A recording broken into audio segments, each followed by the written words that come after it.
প্রয়োজনে কথা বলছি। আমি অসুস্থ মানুষ, কিন্তু আমি এই কথাগুলো যখন বলি আমি বিশ্বাসের জায়গা থেকে বলি, চ্যালেঞ্জের জায়গা থেকে বলি, আমি জীবনের রিস্ক দিয়ে কথা বলি। আমি এটা এই জন্যই বলি, আমি মনে করি রাসূলুল্লাহর সুন্নাহ প্রতিষ্ঠা করা এটাই আমার জীবনের সবচাইতে বড় চাওয়া। রাসূলুল্লাহর সুন্নাহ প্রতিষ্ঠা করা এটাই আমার জীবনের সবচাইতে বড় পাওয়া। পরিবর্তন হয়েছে, আরেকটা পরিবর্তনের জন্য লড়াই করতে হবে। সেই পরিবর্তনটা হবে এই রাষ্ট্রে আল্লাহর নবীর সুন্নাহ প্রতিষ্ঠা করা। সেই পরিবর্তন হবে আল্লাহর কোরআনী বিধানগুলো বাস্তবায়ন করা। এবার আমরা হাজার রক্ত দিয়েছে আরেকটা পরিবর্তনের জন্য, কোরআন সুন্নাহ বাস্তবায়ন করার জন্য কমপক্ষে 1 লক্ষ রক্ত দিতে প্রস্তুত থাকতে হবে।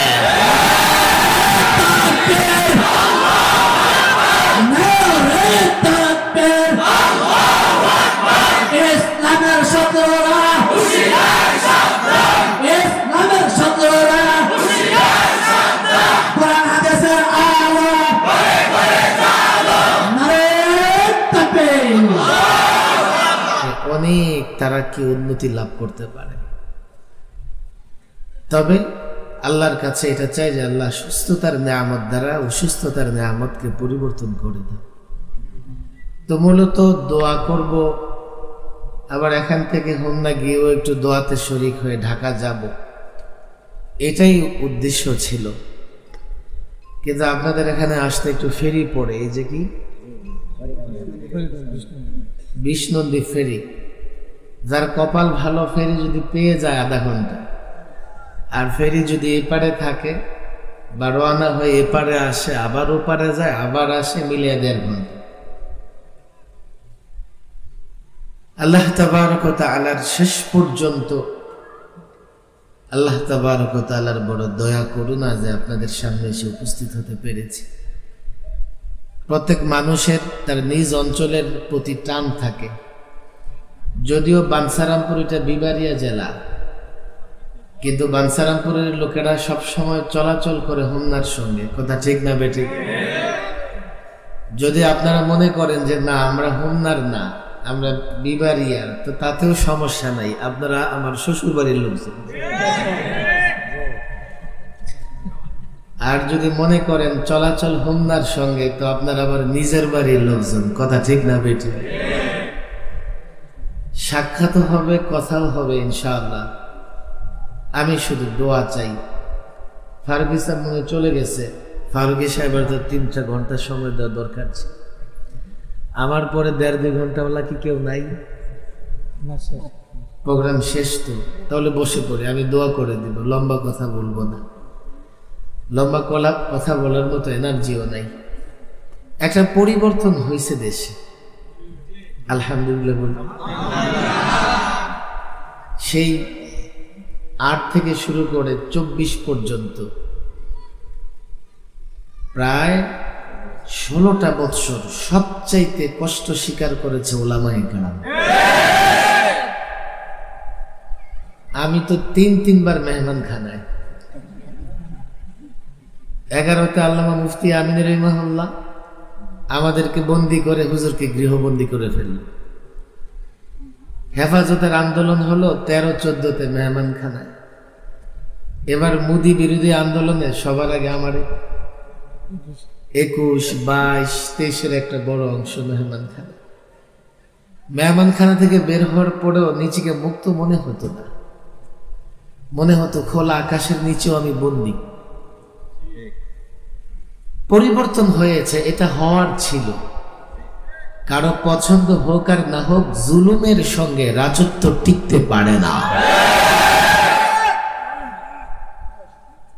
শুধু শুধু আলেমদের উপর জুলুম করছে।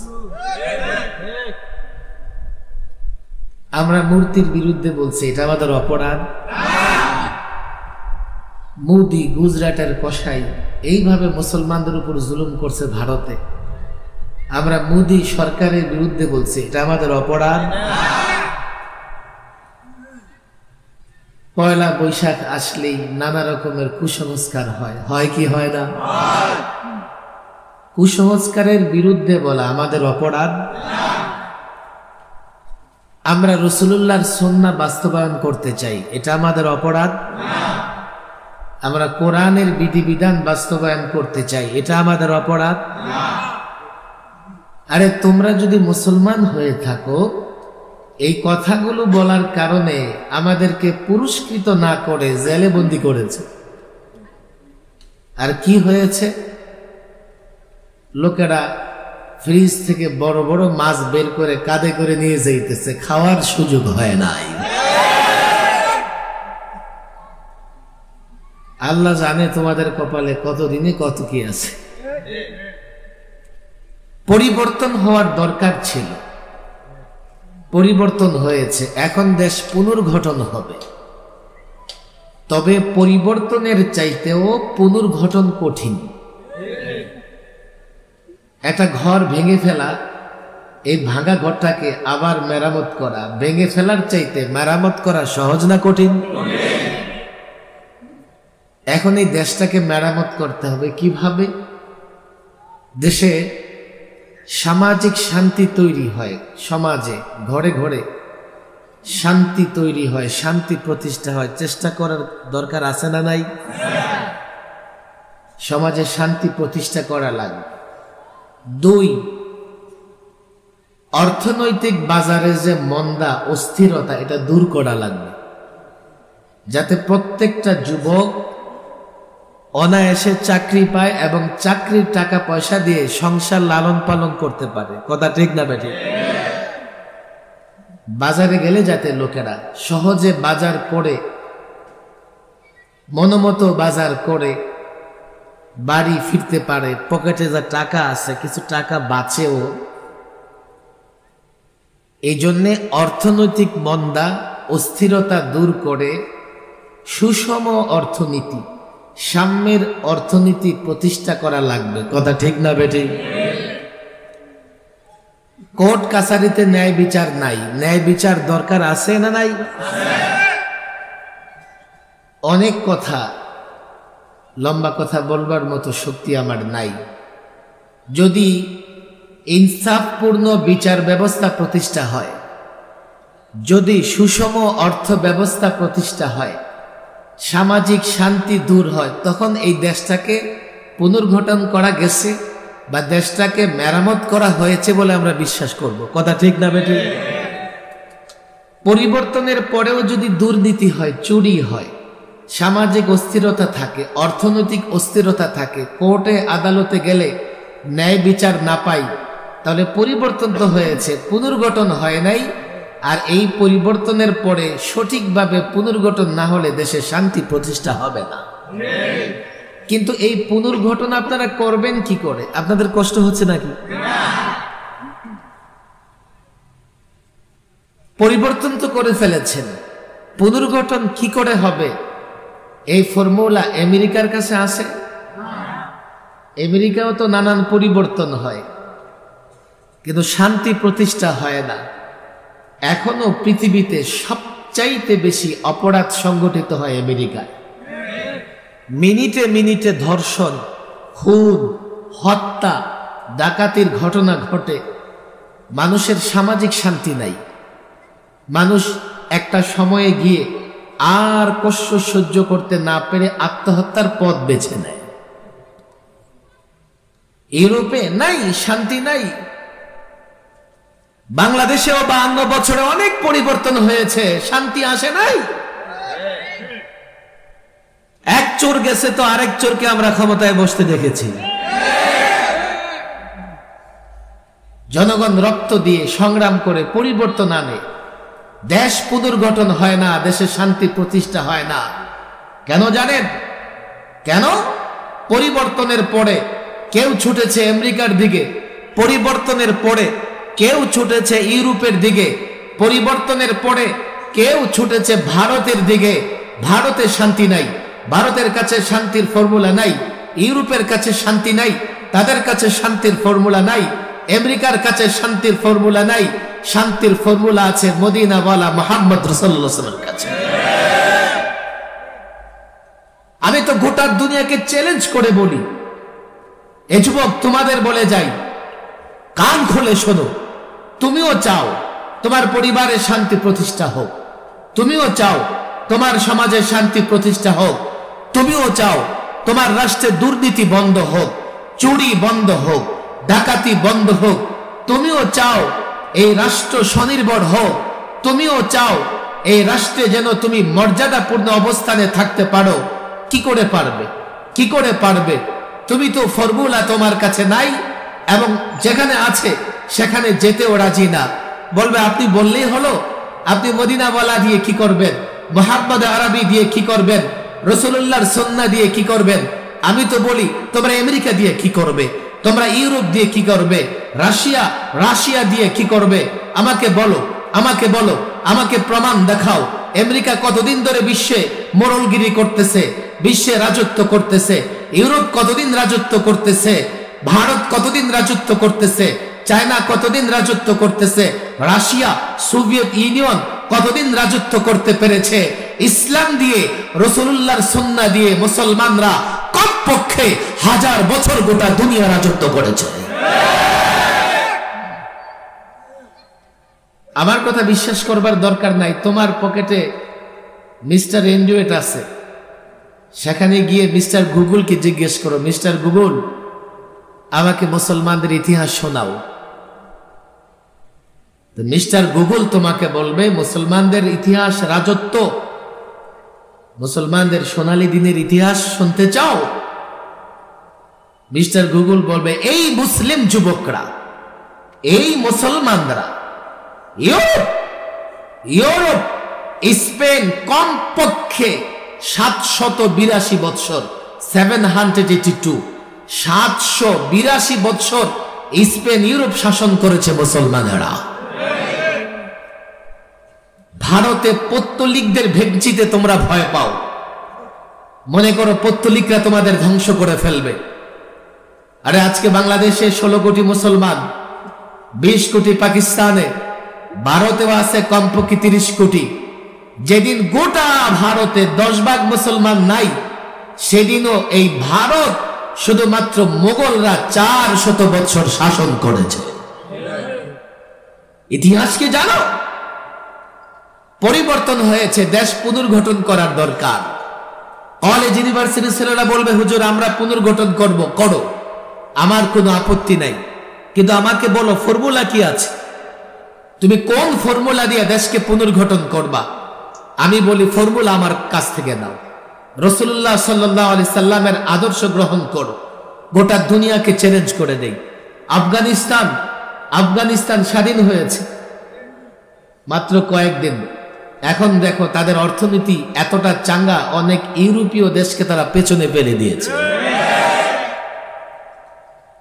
আমি প্রায় বলি বাংলাদেশে এখন তালেবান সরকার ক্ষমতায় আছে, কথা ঠিক না বেঠিক? তালেবান মানে কি বলেন? তালেবান মানে কি? সবাই বলেন তালেবান মানে কি? আমি যখন, আপনাদের কষ্ট হচ্ছে?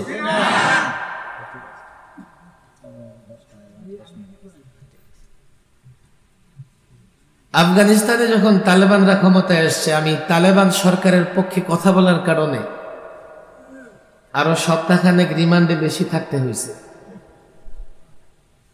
অনেক বোঝাবার চেষ্টা করছে, আরে তালেবান মানে ছাত্র, যেহেতু আমেরিকাকে জোতা পেটা করে বিদায় করে দিয়ে ছাত্ররা আফগানিস্তানে সরকার গঠন করেছে, সেজন্য আফগানের সরকারকে বলা হয় তালেবান সরকার।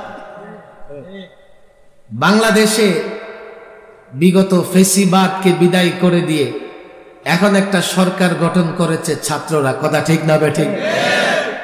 আফগানিস্তানের ভাষায় বলতে হলে বলতে হয় বাংলাদেশে এখন তালেবান সরকার, কথা ঠিক না বেঠিক?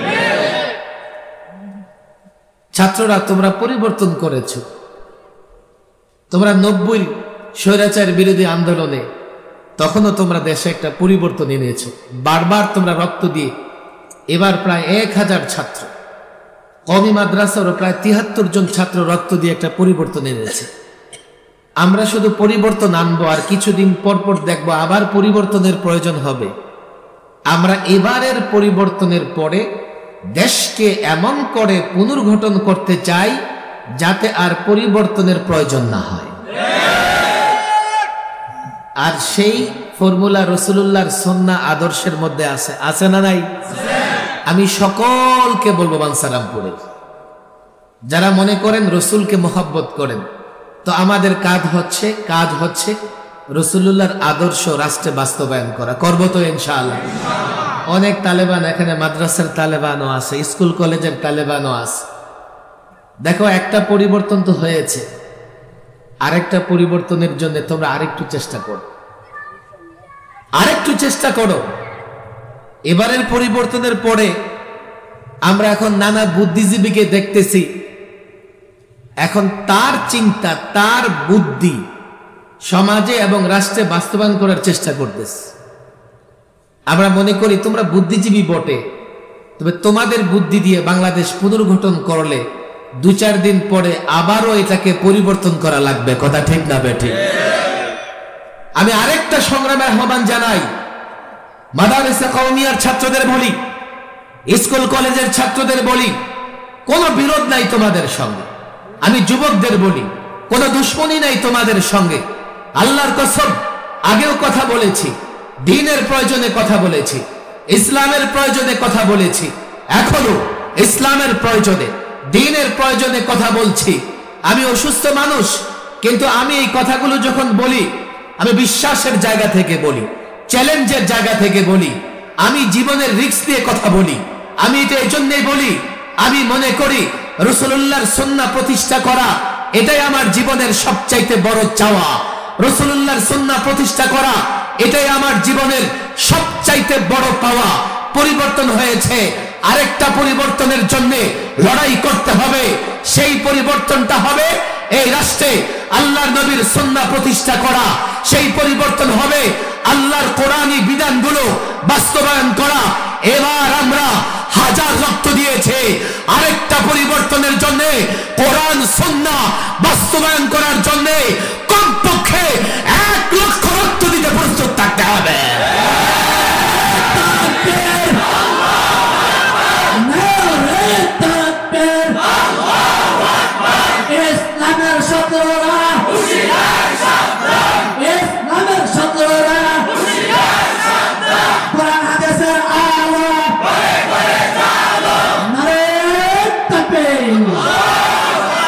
আজকে একটা সবক নিয়ে যাব আমরা।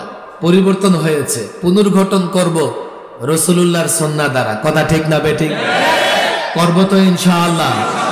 রাসূলুল্লাহর, আমি বলে দিয়েছি, ঢাকায়ও বলেছি, দেশের মানুষ পরিবর্তন চেয়েছে, পরিবর্তন হয়েছে।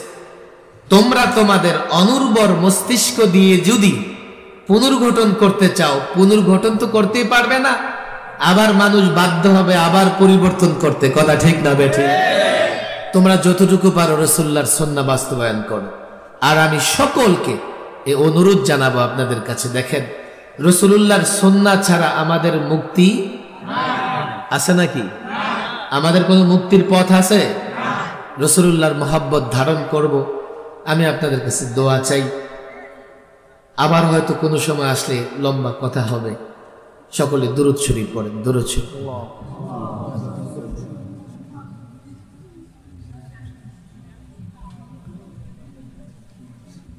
اللهم أنت السلام ومنك السلام تباركت يا ذا الجلال والإكرام ربنا ظلمنا أنفسنا وإن لم تغفر لنا وترحمنا لنكونن من الخاسرين আল্লাহ তাবারক ওয়া তাআলা উলামাদের আয়োজনকে কবুল করে দাও। আল্লাহ আমাদের সকলকে তোমার নবীর সচ্চা আশিক বানায় দাও। আল্লাহ তোমার নবীর সুন্নাহগুলো বাস্তবায়ন করার তৌফিক দান করো। মালিক, এই দেশে তোমার নবীর সুন্নাহ প্রতিষ্ঠা করার তৌফিক দাও। আল্লাহ যুবকদেরকে বোঝার তৌফিক দান করো। মাদ্রাসার ছাত্রদেরকে প্রস্তুতি নেবার তৌফিক দান করো। কলেজ ইউনিভার্সিটির ছাত্রদেরকে আরেকটা সংগ্রামে অবতীর্ণ হবার তৌফিক দাও। আল্লাহ, এই মাটিতে তুমি তোমার নবীর সুন্নাহ বাস্তবায়ন করার তৌফিক দান করো। আমাদের মধ্যে যারা অসুস্থ, সুস্থতার নিয়ামত দান করো। আল্লাহ, মাহফিলকে তুমি কবুল করে নাও। আল্লাহ, বানসারামপুরের যত মুরব্বী কবর দেশে শাহিদ হয়েছে, প্রত্যেকের কবরকে জান্নাতের বাগান বানায় দাও। আল্লাহ ওলামাদেরকে এক এবং নেক থাকার তৌফিক দান করো। দেশের সকল মানুষকে সঙ্গে নিয়ে দিন প্রতিষ্ঠার জন্য কাজ করার তৌফিক দান করো। মালিক আমাকেও সুস্থতার নিয়ামত দান করো, আবারও আগের মতো মানুষের সামনে দিনই কথা বলার তৌফিক দান করো। রব্বানা আতিনা ফিদ দুনিয়া হাসানা ওয়া ফিল আখিরাতি হাসানা ওয়া কিনা আযাবান নার। সুবহানা রাব্বিকা রাব্বিল ইজ্জাতি আম্মা ইয়াসিফুন ওয়া সালামুন আলাল মুরসালিন ওয়ালহামদুলিল্লাহ।